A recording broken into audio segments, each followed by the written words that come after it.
একসাথে বলেন তো অ্যাকশন অ্যাকশন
আপনাদের সামনে যে বক্তব্য দেব সে হচ্ছে বাংলাদেশের সর্বশ্রেষ্ঠ একটা স্টুডেন্ট। ঠিক আছে, আমি নিজে একটু পাবলিক ইউনিভার্সিটি থেকে আমার বিভাগ ঘোষণা শেষ করে আমরা রাখতে হয়েছি। এই বছর আমাদের করণীয়টা কি? এই বছর আমাদের করণীয়টা আমরা চাকরির জন্য পড়াশোনা করবো, আমরা চাকরির জন্য নিজের প্রিপারেশন হবো। শুধু চাকরি না, আমরা আমাদের কেরিয়ার তৈরি করবো।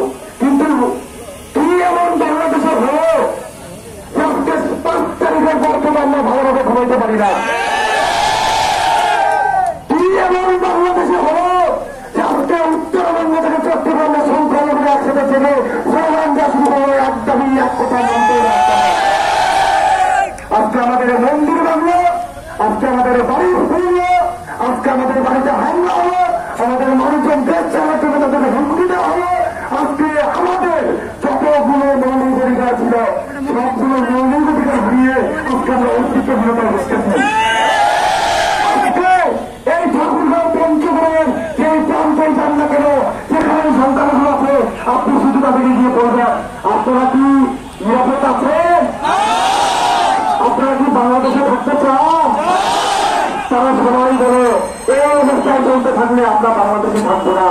আমাদের তবলাতে ফ্রি বাড়ি, আমার বাড়ি ঠাকুরগাঁয়ে, আমার নিজের গ্রামের মানুষের তবলাতে ফ্রি দিয়ে দেবে বলতে বুঝতে হবে।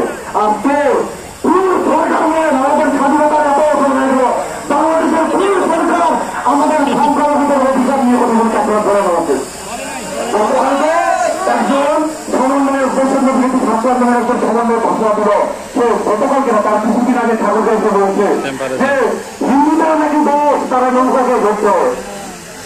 আমি দোষ ভুল বুঝি না, ভোট দেওয়ার অধিকার স্বাধীনতা সবারই রয়েছে। অধিকার নিয়ে কেউ কোনো প্রশ্ন তুলতে পারে না। আপনি যদি আমাদের নিরাপত্তা নিশ্চিত করতে না পারেন, আপনি চেপে যান। নিরাপত্তা নিশ্চিত করবো। আপনারা যদি আমাদের জন্য জাস্টিসের ব্যবস্থা করতে না পারেন, তাহলে আমাদের মন্দিরে পাহাড়ের জন্য অন্য কাউকে আপনাদের ভাড়া করতে হবে না। আমরা আমাদের মন্দির পাহারা দেবো। আপনারা যদি আমাদের বাড়িতে অগ্নিসংযোগ বন্ধ করতে না পারেন, আপনারা চেপে যান। আমরা অগ্নিসংযোগ বন্ধ করবো। একটা কথা আমি বারবার বলতেছি যে এবারে আমরা যে পরিস্থিতির মধ্যে পড়ছি, এটা আমাদের অস্তিত্ব সংকটের একটা অবস্থা। এই অবস্থাতে যদি আমরা আমাদের অবস্থান শক্তভাবে ধরে রেখে আমাদের অস্তিত্বকে যদি নিশ্চিত করতে না পারি, আমরা মৌলিক অধিকারকে যদি বাস্তবায়ন করতে না পারি, তাহলে নিশ্চিত থাকেন আপনি আমরা কেউ দেশে থাকতে পারবো না। আমি বাংলাদেশকে নিয়ে একটি স্বপ্ন দেখি, এখনো স্বপ্ন দেখি। আমি একটা অসাম্প্রদায়িক প্রতিভার বাংলাদেশ দেখি, আমি এমন একটি বাংলাদেশ দেখি, এমন একটি বাংলাদেশ স্বপ্ন দেখি যে বাংলাদেশে আমাদের ভবিষ্যৎ প্রজন্মকে পড়াশোনা রেখে কাজকর্ম ফেলে রেখে নিজেদের মৌলিক বাস্তবায়ন করার জন্য আমাদের রাজপথে নামতে হবে না। আমাদের মানুষ কোনদিন বলবে না যে আমরা ভারতে যেতে চাই, তার গর্বের সাথে বলবে আমরা বাংলাদেশের নাগরিক। কিন্তু যারা আজকে আমাদের সাথে ঘটা সকল অন্যায়কে প্রশ্নবিদ্ধ করে গুজব বলে উড়িয়ে দিয়ে মিথ্যাচার রাজনীতি ইস্যু এবং ধর্মজমা দেওয়ার চেষ্টা করতেছে, তাদের উদ্দেশ্যে আমি হুঁশিয়ারি দিতে চাই। আমরা জানি আমাদের সাথে কি হচ্ছে, এবং আমরা এটাও জানি যদি আপনারা আমাদের জাস্টিস নির্ণয় করতে না পারেন তাহলে কিভাবে জাস্টিস আদায় করতে সেটাও আমরা জানি। সর্বশেষে অনেক লোক অনেক উপরে আছেন, সর্বশেষ শুধু একটা কথা বলবো, ইতিমধ্যে